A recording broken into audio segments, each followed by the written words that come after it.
I'm sitting comfortably on my couch. And this isn't only because my dining room table is now filled with my children's recent homeschooling material, but because some families, in fact, spend the first part of the Seder sitting comfortably on couches and other comfortable chairs, emulating what the rabbis did many years ago in their Seders. I'm going to explain to you about the Rahtzah, the washing of the hands. And if you're asking yourself, isn't there washing earlier in the Seder as well? Of course, the answer is yes. This is the second time we'll be washing our hands. The rabbis were pretty serious about this mitzvah. In fact, they say in the Talmud that those who fail to wash their hands before a meal will ultimately come to eat pig. That's what they say. Anyhow, this washing is similar and yet different. Similar because we're going to take some water and pour it on our hands twice per hand. Some people have the custom of 3. But different because on this one, we're actually going to recite a bracha. We're going to make a blessing. There was a time in Jewish history when washing was done not only before we ate bread, or in our case for Pesach, matzah, but before they ate other foods as well, including those things which came into contact with liquid, like you did earlier with the salt water. But since we stopped washing before liquidy foods, in today, even though we're emulating what was done long ago, we don't recite a blessing.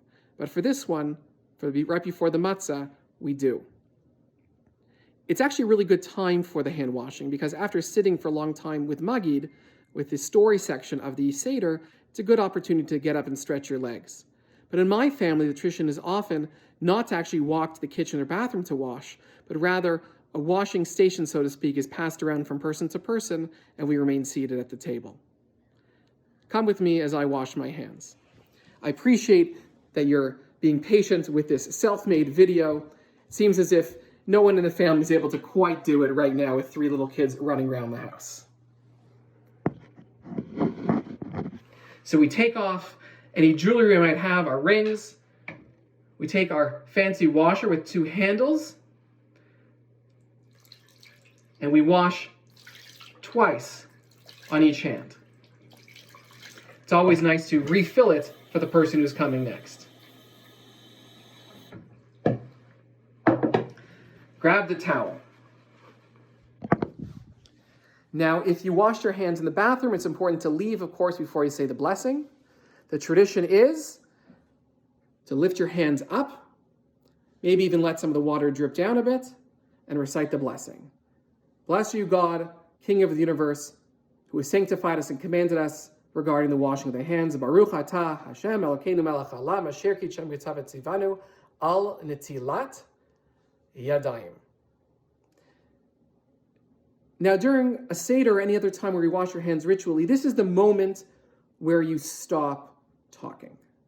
Because it's a connected mitzvah, the washing of the hands, to the next thing, which is the motzi, making the blessing on the bread, or in our case today, the bread and specifically the matzah as well for the Seder. It's a moment of pause. It's a moment to remind ourselves that we have a mitzvah coming and we don't want to distract ourselves by engaging in everyday activities like talking. So some people choose just to be silent. Some people hum a melody, maybe bang on the table a little bit. It's important, though, to keep your hands really out of contact with anything else. This year in particular, I'm thinking about this pause in relationship to the pause that many of us, I imagine all of us, are taking in our lives. As we're in quarantine or self-isolation, we're not going to our normal places of business. I'm a rabbi, I'm not going to my shul anymore. We're pausing. But the important thing is to remember we're doing this for a reason. We're keeping an eye on the goal that we're going to get to. In our case, that is ensuring that this virus does not spread to the extent possible, and as they say, flattening the curve. We wash our hands. We remember why it is that we're doing the things that we do. We are taking a pause in our lives so that ultimately we can all be safer and healthier. We pause to remember that we're about to do another mitzvah, hamotzi, which is connected to the washing of the hands. We pause in our everyday lives because remembering we want to stop this virus, we want to continue with our lives in due time. We want to do right by us, our families, and the world at large. Wishing everyone a happy, a safe, and a Chag Kasher v'Sameach.